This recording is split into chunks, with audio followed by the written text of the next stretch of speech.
Ça fait déjà 30 ans que je suis officier de police, et je peux vous dire sans exagérer que j'ai vu des choses incroyables, et surtout dans le mauvais sens du terme. Des choses à glacer le sang. Mais rien de tout ça n'est comparable à ce que j'ai vécu la nuit du 16 octobre 2012. Et jusqu'à maintenant, j'essaie d'oublier tout ça. En y repensant, la nuit avait bien commencé. C'était une nuit typique d'automne. Il faisait frais, je dirais même froid, et les feuilles mortes recouvraient la route d'une couche jaune et marron. Rien d'extraordinaire pour notre jolie petite ville. Ce soir-là, j'étais en binôme avec une nouvelle qui venait d'être transférée depuis une ville pas loin. Elle était comme tous les autres bleus avec qui j'avais travaillé. Jeune, un visage frais, des yeux brillants, et tous les autres clichés auxquels vous pouvez penser. Elle était fin prête à être entraînée pour le terrain. Ses cheveux marrons, parfaitement coiffés, et son uniforme fraîchement repassé. À côté d'elle, je ressemblais à un vrai sac poubelle. Malgré ça, je l'aimais bien cette petite. La ville dans laquelle on habitait était entourée de forêts denses, noires et profondes. Vous pouvez dire que je suis fou, mais pour moi, les forêts aussi anciennes avaient une sorte de personnalité, si vous voyez ce que je veux dire. Depuis que j'avais commencé à travailler ici, des tonnes de personnes avaient disparu dans ces forêts, qui pour la majorité n'avaient jamais été retrouvées. Je n'aime pas particulièrement le mot disparu, car quand on dit ça, on a l'impression que c'est de la faute à personne. Mais pour moi, de nos jours, on ne disparaît pas sans l'aide de quelqu'un. « Ça fait longtemps que t'es ici ?» ai-je demandé au bleu. Le brouillard commençait à s'installer, alors j'ai allumé mes phares. « Non, pas si longtemps que ça, monsieur. » a-t-elle répondu, tellement concentrée sur ce qu'elle avait à faire qu'elle en avait l'air perdue. J'ai souri et j'ai pris une gorgée de café.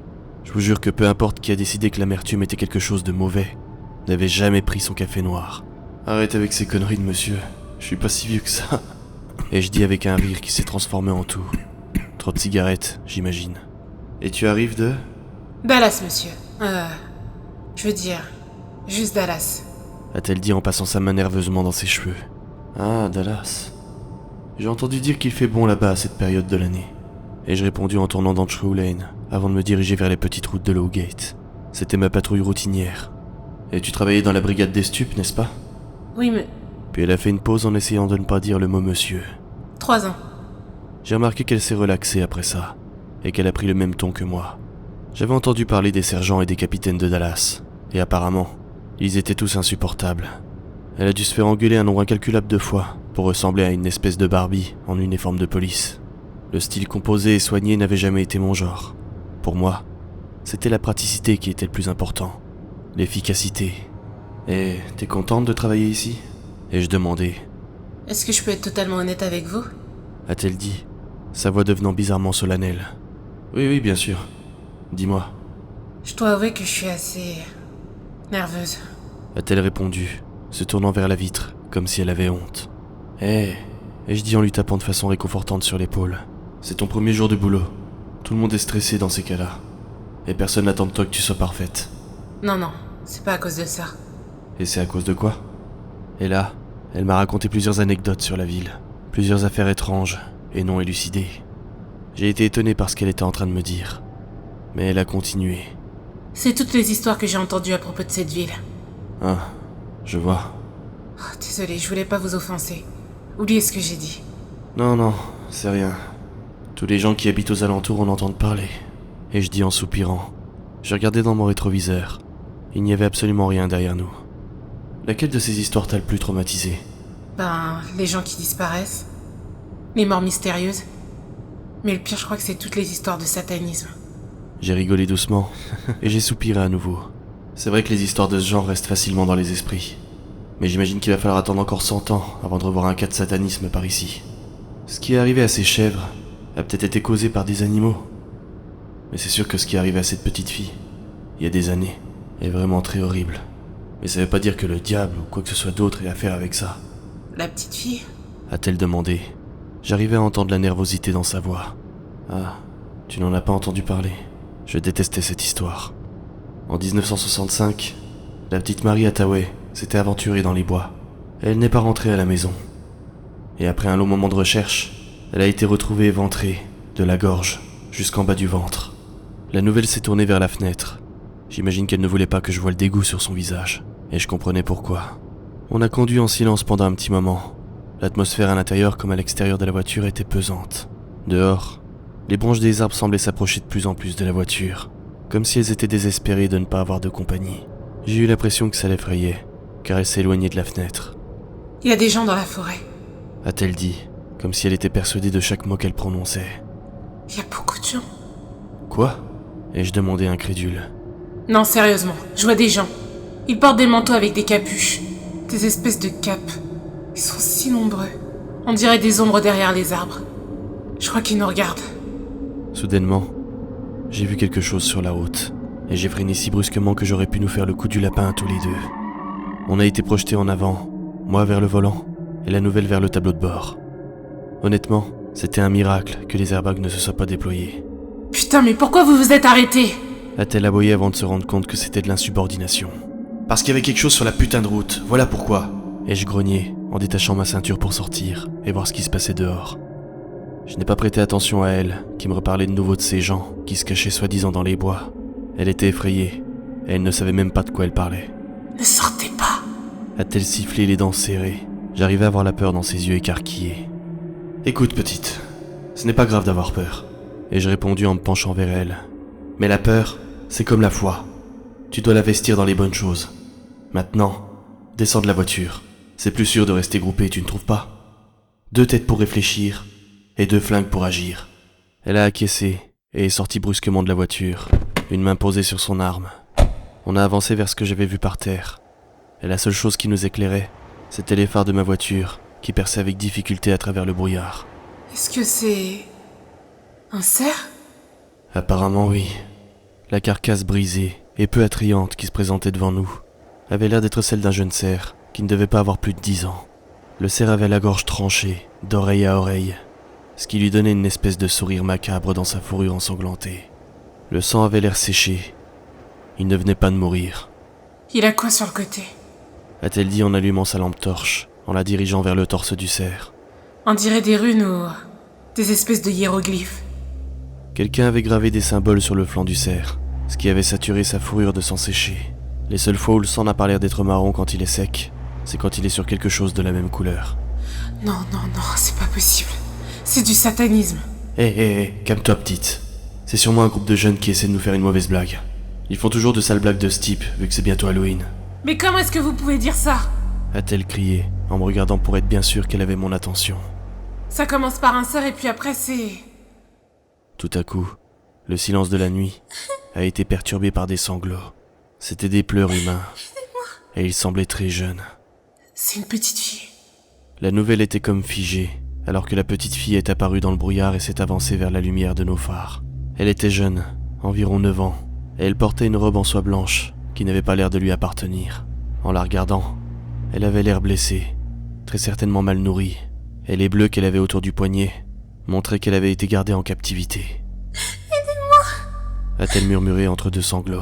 Puis, elle est tombée à genoux et a pleuré de plus belle. Ce n'est qu'à ce moment-là que j'ai remarqué les symboles qui avaient été gravés derrière sa main gauche, et à quel point ils ressemblaient à ceux qui avaient été gravés sur le cerf. La nouvelle a couru vers elle, et l'a soulevée, comme si c'était une poupée de chiffon. J'ai couru vers elle également, et j'ai vu qu'elle pleurait aussi. Hé, qu'est-ce qui s'est passé, ma puce ? Ils m'ont kidnappé. Ils voulaient me tuer. Ils vont me montrer un couteau. Qui t'a pris ? Qui a essayé de te tuer ? La petite fille a libéré un de ses bras de l'étreinte de ma collègue et a pointé son doigt en direction du brouillard. C'est eux. Mon Dieu, il y en avait 1, puis 2, puis 3, jusqu'à ce que la petite armée d'hommes cagoulés semblât finie. Ils fredonnaient et murmuraient des chants incompréhensibles. Ils sortaient de derrière les arbres, du brouillard, ils nous encerclaient. La nouvelle a repris ses esprits et a pointé son arme de façon défensive en criant. Reculez ! J'ai dit reculez, putain ! Une des figures cagoulées s'est avancée. En regardant plus longuement, c'était clair qu'il était différent du reste. Sa cape était rouge foncé au lieu d'être noire. Un petit seau de bois de cerf croisé était cousu au niveau de la poitrine. Que ce soit un badge, un uniforme ou une quelconque distinction hiérarchique, on apprend vite à reconnaître les signes de l'autorité. « Rendez-nous la fille » a demandé la figure cagoulée. Sa voix était masculine, profonde et caverneuse, comme si elle était amplifiée par la forêt. « Sa chair et son sang appartiennent à notre Dieu cornu, qui assure sécurité et prospérité. Vous n'avez aucun droit de la récupérer. » La ferme, espèce de psychopathe! A-t-elle crié en pointant son arme directement vers la tête de l'homme. Vous devez vraiment être taré si vous pensez que je vais vous la redonner. Elle a déposé la petite fille, mais a gardé un bras autour d'elle. J'arrivais à entendre ses respirations profondes et rapides. Elle était désespérée, et elle utilisait la rage pour camoufler sa peur. Elle s'apprêtait à armer son flingue, un truc qu'elle avait sûrement vu plusieurs fois à la télé. Mais je l'ai arrêtée, car je ne voulais pas empirer la situation. Ce dieu cornu, ai-je commencé, en essayant de rester calme. Qu'est-ce que vous avez à faire avec lui ? Un sifflement collectif a été fait simultanément par tous les membres du groupe. L'homme à la cape rouge les a fait s'arrêter d'un signe de main. Nous sommes ses disciples. A-t-il dit avec calme. Nous exauçons ses prières, nous exerçons son autorité, et nous le prions. Mais notre Dieu n'en a que faire des mots. Il a aussi besoin de sacrifier des personnes à la chair innocente.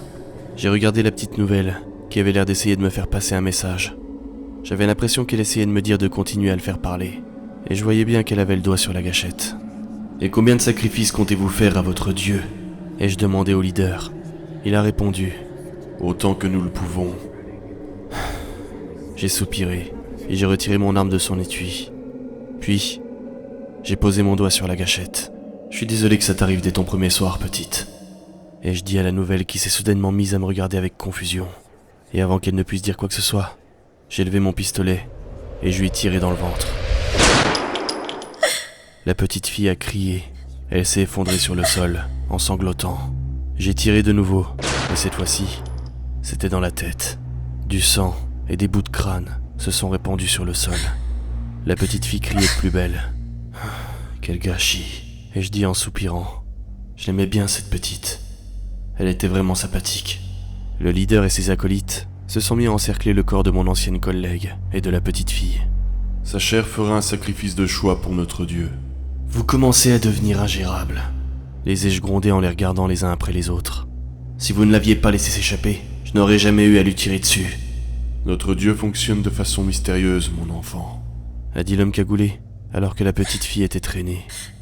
Elle se débattait, criait, puis a rapidement disparu dans les bois et le brouillard. Au fur et à mesure, ses cris de terreur se dissipaient. Ne vous inquiétez pas. Je suis sûr que notre Dieu ne permettra pas que ça arrive une seconde fois. J'ai grogné de dégoût et j'ai commencé à avancer vers mon véhicule. Sans me retourner, je leur ai dit « Prenez son corps, et le putain de serre avec !» Quand j'ai enfin atteint la voiture et que je me suis retourné, tout avait disparu. Les disciples, le cerf, la fille et la petite nouvelle. Je ne crois pas qu'on les ait revus depuis. Bien sûr, j'ai dit au capitaine ce qui s'était passé. Mais pour la famille de la Bleue, on a inventé une histoire. On a dit qu'elle avait été tuée par un ours et qu'elle était morte en essayant bravement de sauver une petite fille, etc., etc. Ça faisait des dizaines d'années qu'on n'avait pas tué une nouvelle recrue, parce qu'elle était tombée sur quelque chose comme ça. Et ça me faisait chier d'avoir dû être celui qui avait dû s'en charger. Mais c'est comme ça. Parfois, il faut savoir prendre les bonnes décisions. Car s'il y a bien une chose que nous ne voulons pas dans cette ville, c'est que le dieu cornu refasse surface.